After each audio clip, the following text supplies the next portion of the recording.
Es importante, para eso está la hermenéutica, la exégesis, y esto tenemos que enseñar a todos nuestros estimados jóvenes y adolescentes, ¿no?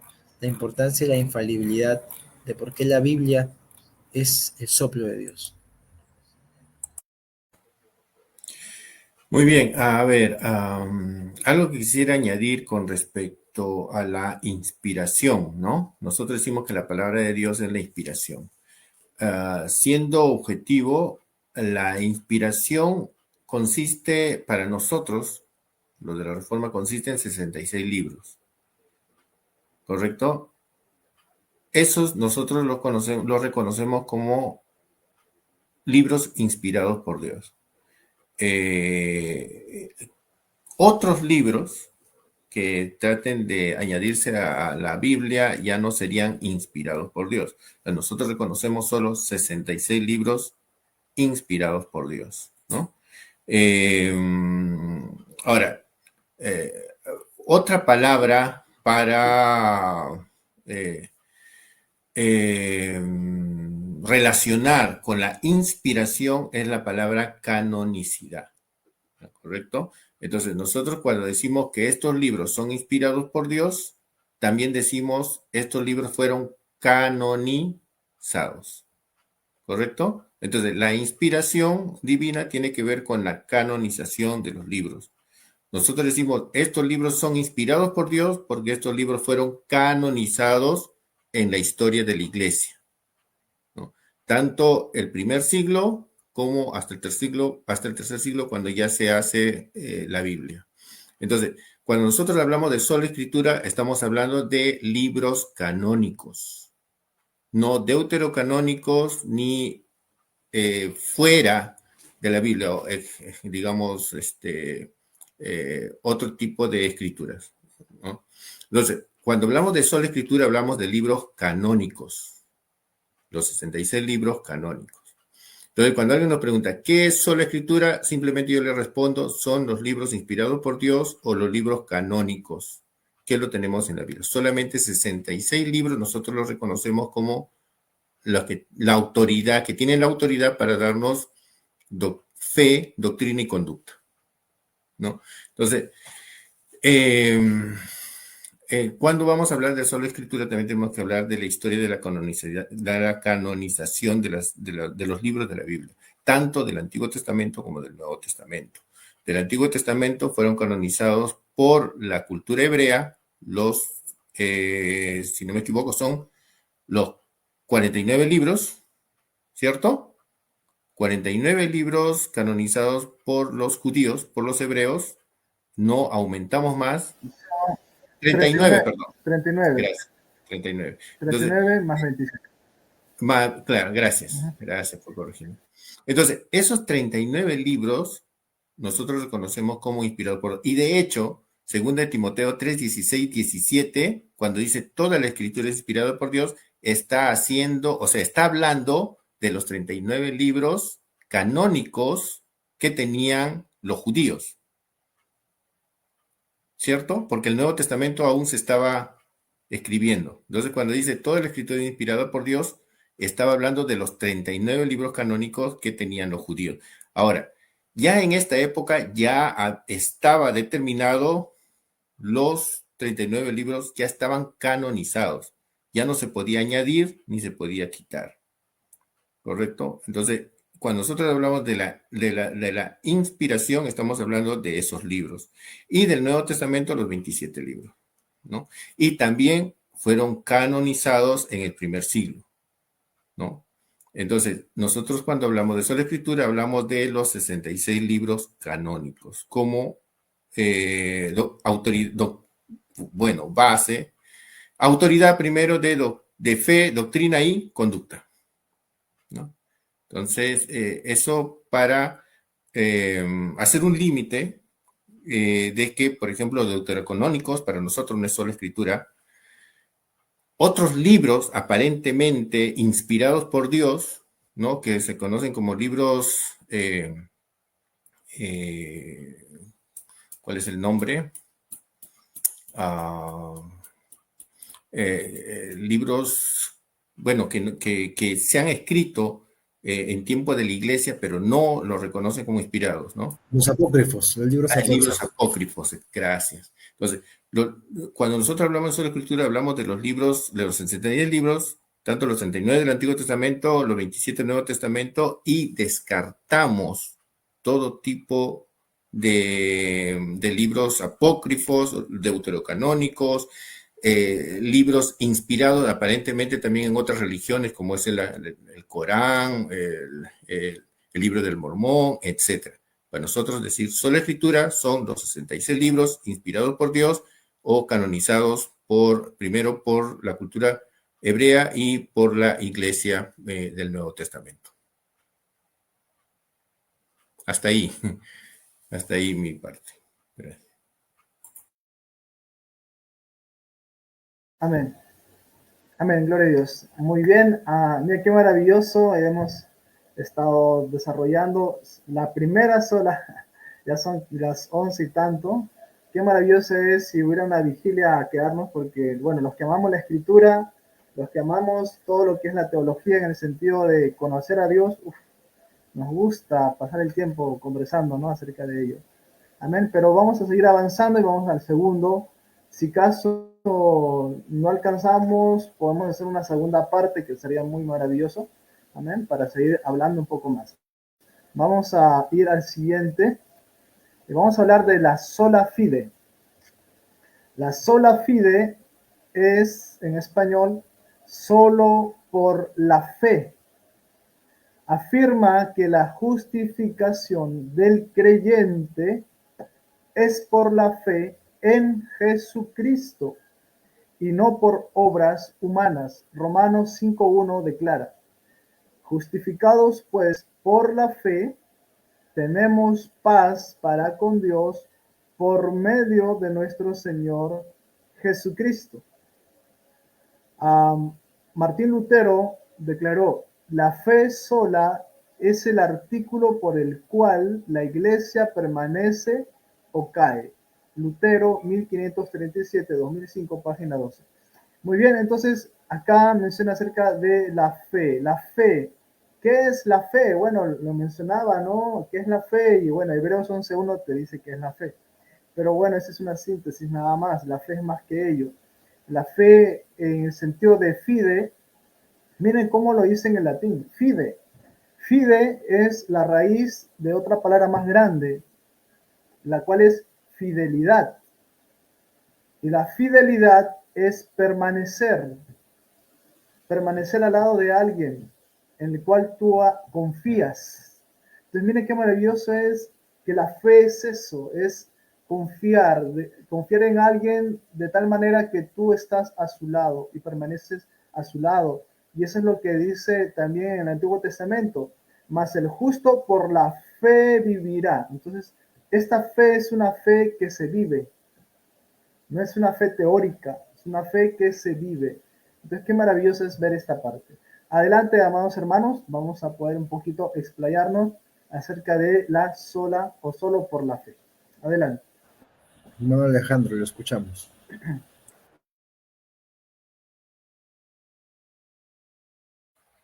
Bueno, sola fe. Sí, el concepto de fe es muy amplio, ¿no?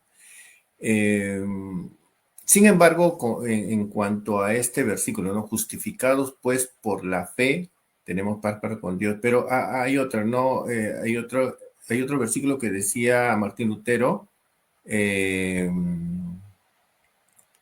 ¿cómo dice? El justo por la fe vivirá, ¿no? Ese era el texto clave de Martín Lutero, ¿no? El justo por la fe vivirá. Conste que primero dice el justo, ¿no? Dice el justo por la fe vivirá, ¿no? Entonces, ahí, cuando sucede la reforma, la, la manera, la forma como la Iglesia Católica trató de, si se puede decir, manipular a la población era por medio de las indulgencias, ¿no? El perdón de pecados que le daban por medio de un documento, ¿no? Que eran las indulgencias. Entonces, eh, no solamente en esa época, hasta ahora, yo creo que todos los tiempos, el ser humano lo que más ha necesitado es perdón de pecados, lo que más ha necesitado es tener comunión con Dios, lo que más ha necesitado es tener paz en su corazón con Dios. Entonces, si esa paz, ¿no? Ese perdón de pecados, te lo da una institución, una persona, entonces por la necesidad uno va a buscar esa institución, esa persona. Y si eso se monopoliza, ¿no? O sea, si solamente una institución se hace dueña del perdón de los pecados, entonces, eh, digamos, puede manejar masas, ¿no? Tanto era, digamos, la creencia en esa institución en la Edad Media, que hasta los reyes pagaban, compraban indulgencias para tener paz para con Dios, para tener perdón de pecados. O sea, pagaban una suma, pues, exorbitante. Y los reyes no pagaban como pagaba el pueblo, ¿no? Los reyes aseguraban su salvación o el perdón de sus pecados con mucho, mucho dinero, ¿no? O sea, la gente compraba la paz, compraba el perdón con dinero, el perdón de Dios, el perdón de pecados.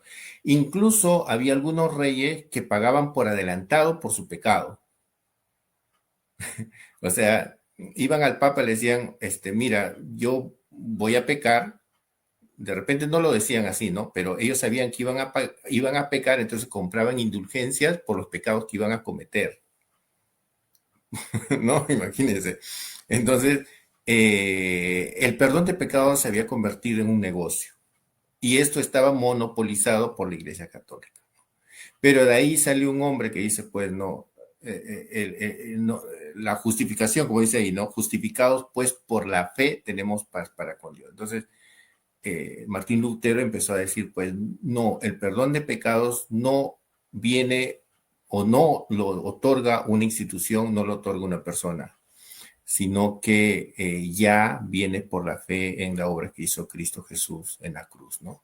Entonces, hermano, era una idea revolucionaria, porque, hermano, la Iglesia Católica se estaba beneficiando con la creencia de muchas personas, ¿no? De que solamente ellos podían perdonar pecados. Pero cuando Lutero dice, pues, justificados pues por la fe tenemos paz para con Dios, ¿no? El justo por la fe vivirá, la iglesia empezó a perder, ¿qué cosa? Dominio, poder, ¿no? Y beneficios. Así que cuando se le atacó a Lutero no fue solamente por digamos, por la herejía que decía, sino porque la iglesia perdía muchos beneficios.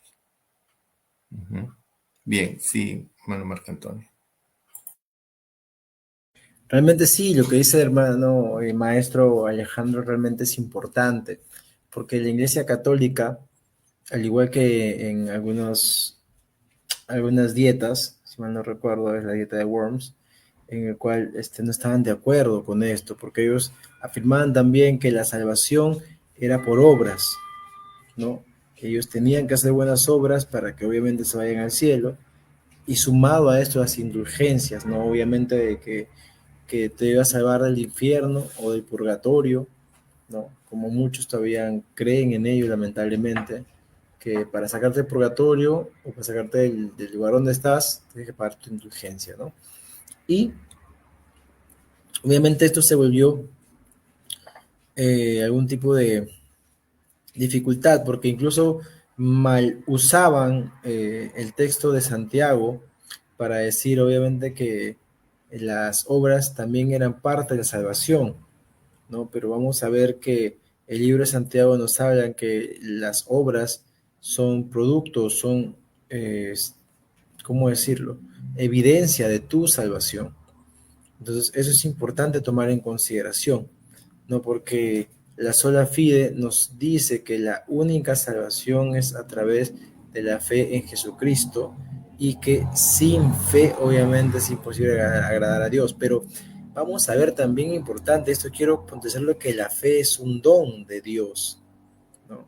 La fe es un don de Dios. El Señor es el que pone el querer como el hacer en la persona para poder tener fe.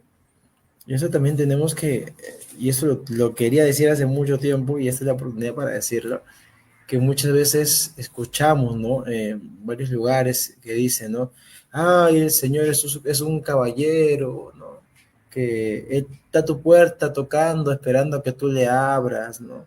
Pero eso es mentira, ¿no? Es el Señor quien pone el querer como el hacer para que la persona pueda obviamente tener esa capacidad de poder recibir por fe a Jesucristo, ¿no? Y lamentablemente eso pasa, pero ahora sigamos yéndonos a la sola fide, es que solamente por medio de la fe en Jesucristo se puede tener la salvación, se justifica el creyente, ¿no? Por medio o a través de Jesucristo. Y eso tenemos que tener en cuenta nosotros, amados hermanos y jóvenes, ¿no? No porque yo haga más obras en mi iglesia, no porque yo esté obviamente, no sé, sacrificándome, ¿no? Por mal mis hermanos, no, yo voy a tener salvación, ¿no? Nuestra salvación se da por medio de la fe en Jesucristo, con tu relación en Jesucristo, tu creer en Jesucristo, ¿ya? Y lamentablemente no lo creemos así, ¿no? Y al final terminamos pensando que haciendo penitencias o haciendo acciones para quedar bien con el Señor me voy a salvar. Hermano, usted tiene que confiar en Él. No vaya a ser que al final, y esto sí para mí también, el Señor te diga, nunca te conocí, ¿no? Apartado de mí, hacedor de maldad. Pero volviendo nuevamente, a veces me voy a las salas de vida porque es muy, muy enriquecedor. Nosotros tenemos que obviamente tomar en cuenta ello, ¿no? Que la fe es importante para la salvación y solamente por fe se da la salvación, no por obras para que nadie se gloríe, no por indulgencias, no porque me voy a confesar quizás con el Padre para que Él sea mi intercesor, no, solo por fe. Bueno, creo que ahí estoy tocando muchas fibras quizás, pero es parte de lo que es importante realizar, ¿no? Pido perdón si he tocado algunas fibras sensibles ahí.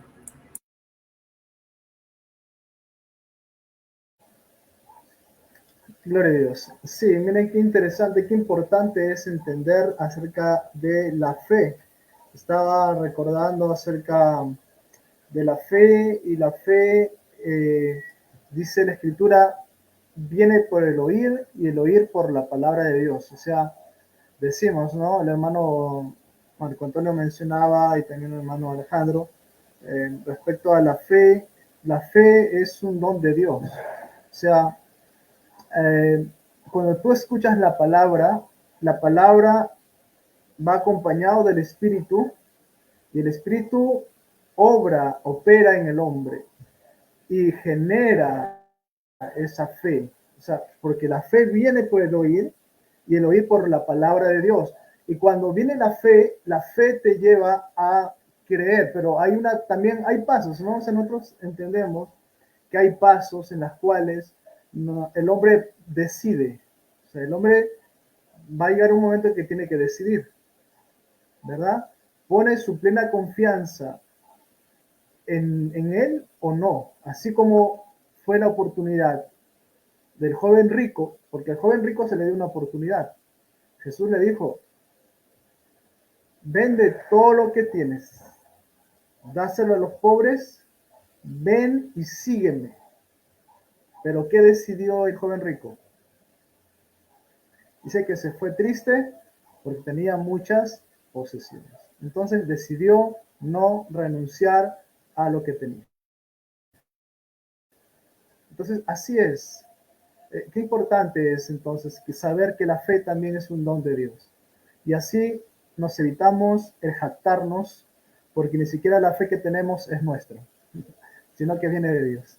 Gloria a Dios, qué maravilloso es. Vamos a continuar, vamos a continuar con la siguiente diapositiva. Muy bien, vamos a esta otra sola, es sola gratia, solo por gracia.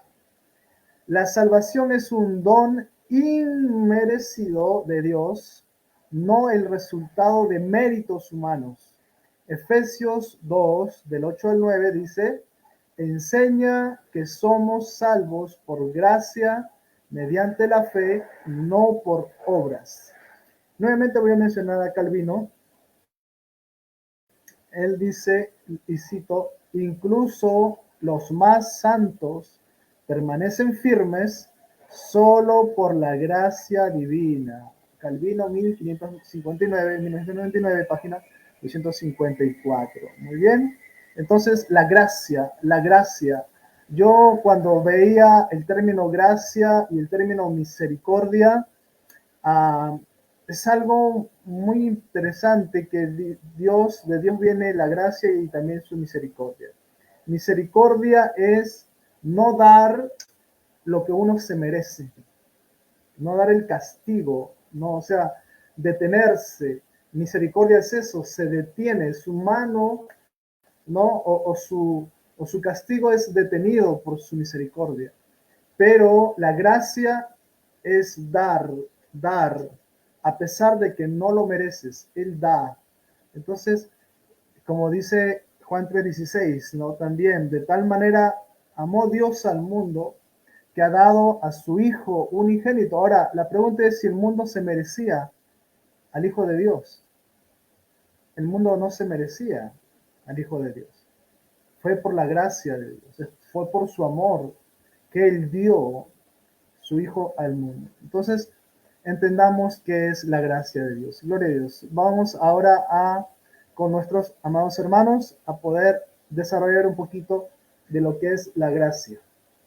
Adelante, amados hermanos. Maestro Alejandro. Gracias, gracias. A ver, bueno, gracia. La palabra gracia viene de la palabra charis en griego, ¿no? Pero también viene de la palabra dorón, ¿sabía? Dorón en griego significa regalo, don, ¿no? Cuando Pablo habla en Romano, dice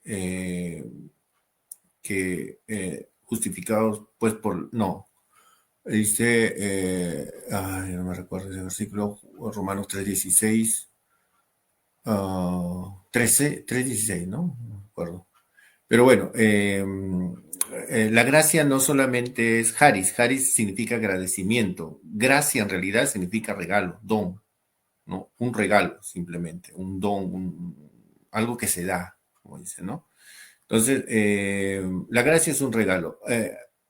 Antes estábamos hablando acerca de la sola fe, que tiene relación con esto de la gracia, porque cuando se nos habla del perdón de pecados, a veces se trata también de monopolizar la salvación en una persona, ¿no? Como estaba hablando anteriormente. Si no confiesas tus pecados, hablando de la confesión como sacramento, ¿no? Uno tiene que confesar sus pecados. Si no confiesa sus pecados, no son perdonados, pero tiene que confesarlo a una persona que tiene el don de perdonarte, ¿no? Entonces, si es que no haces si es que no haces esta confesión a la persona indicada, pues tus pecados no son perdonados. Y si la persona que tiene autoridad no te perdona, tampoco tus pecados son perdonados. Entonces, como que te restringen, como que limitan el perdón y pues no tienes salvación, no tienes justificación si es que esa persona no te ha otorgado el perdón. A ver, la verdad, el perdón de Dios de nuestros pecados viene por el don que Dios hizo a la humanidad. ¿Y cuál es el don, el regalo que Dios hizo a la humanidad? Su Hijo Jesucristo, ¿no? Hace 2000 años atrás ya este don, este regalo que es Jesucristo, fue a parar en una cruz. Cumplió el sacrificio, hizo redención, hizo expiación por los pecados de toda la humanidad, como dice Juan 3:16. En esa expiación que hizo Cristo en la cruz como don de Dios para la humanidad, es lo que nosotros recibimos por medio de esa gracia, por medio de ese don, el perdón de nuestros pecados. No porque alguien nos dice te perdono, no porque hacemos algo para que se nos perdone, no, por esa gracia, por ese don que es Jesús, que Dios lo dio como regalo para nuestra redención, esa expiación, ese derramamiento de sangre de Cristo, Cristo Jesús, es el regalo, es el don, es la gracia por la cual todas las personas pueden recibir el perdón de sus pecados. No es porque alguien nos lo dice, yo te perdono, sino porque hace 2000 años alguien ya nos perdonó. Y por esa fe y por esa gracia, nosotros recibimos pues el perdón de Dios. Por eso decimos pues, la salvación es solo fe y solo gracia, ¿no? Bueno, a ver si se puede decir algo más, hermano Marco Antonio. Claro que sí, cuando hablamos de su gracia, realmente hablamos de que este don del Señor, este regalo de Dios, es obviamente algo inmerecido. Desde que tenemos muchos problemas, obviamente, con respecto a la libre voluntad, ¿no? Que es al libre albedrío, entre lo que es los calvinistas, arminianos y los pelagianos, que fue una secta, obviamente, ¿no? Que decían, si yo tengo el Señor me hace libre, tengo la libertad de hacer lo que yo quiera, ¿no? Entonces, eso es importante, ¿no? Tomar en consideración que la gracia de Dios es un regalo inmerecido, ¿no? Y obviamente, es un obsequio que el Señor te da. No vamos a andar muchos en las corrientes y filosofías relacionadas con la salvación, pero me parece importante puntualizar, ¿no? Me parece importante, muy importante decir con respecto a los pelagianos. No cree, hermano, que usted obviamente ya recibió a Cristo y es libre, tiene cátedra para poder pecar. No, no es así. Y ahora otra cosa, por ejemplo, hay canciones que nos dicen, ¿no? La gracia y el perdón son los frutos de vivir en comunión y adoración. Es la canción Dios de Pactos de Marcos Witt. Entonces, no, la gracia y el perdón no son los frutos de vivir en comunión y adoración, no. La gracia y el perdón me permiten vivir a mí en fruto, en comunión, ¿no? Con el Señor. Entonces, es importante que ustedes puedan tomarlo en cuenta, todos los jóvenes y adolescentes que nos ven, ¿no? La sola gracia es que posiblemente el regalo de Dios, merecido obviamente para con nosotros, está allí. El Señor está esperando que todos se arrepientan para que disfruten de lo que el Señor tiene para cada uno de ustedes, ¿no? Ese maravilloso conocimiento del Señor, ese maravilloso don del Señor. Y poco a poco lo van a ir, obviamente, revisando. Y solamente quiero agregar acá, que me parece un poco importante, ¿no? Que tomemos en consideración que fueron los padres de la Biblia, ¿no? Los que están siempre en esta situación, ¿no? En la cual la gracia es transformadora, tiene mucho que ver, ¿no? Con todo lo relacionado a lo que el Señor hace. Entonces, tenemos que también tomar en consideración, incluso si usted es calvinista o arminiano, pero no pelagiano, obviamente, usted puede hablar con un hermano, ¿no? Pero siempre tomando en cuenta cómo uno se siente. Entonces, para concluir esta pequeña y breve participación, la sola gracia es un regalo inmerecido a través de Jesucristo, el Hijo de Dios, que ha resucitado y que está ahí, está Dios Padre, eh, de poder llegar a Él sin ningún tipo de, ¿cómo decirlo?, de recibir algo a cambio o de yo creer que por mis fuerzas lo he hecho. No, esto es pelagianismo, así que tener mucho cuidado, chicos, para poder tomar en consideración ello.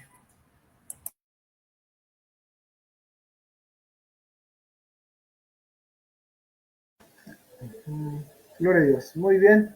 Sí, vamos a continuar en la siguiente, sola gratia, ya, o sola por gracia hemos visto ahora. Vamos a ir al siguiente sola, pero agregando también, una vez más, gracias por cada uno de los aportes, son muy importantes, las precisiones, también el poder desarrollar más, ¿no?, de lo que se está presentando, porque estamos acá para poder edificar el cuerpo de Cristo, poder compartir nuestra fe, o cuando hablamos de fe, no solamente fe es lo que es la confianza en Dios, sino también fe es el conjunto de creencias, ¿no? Nosotros declaramos como cristianos.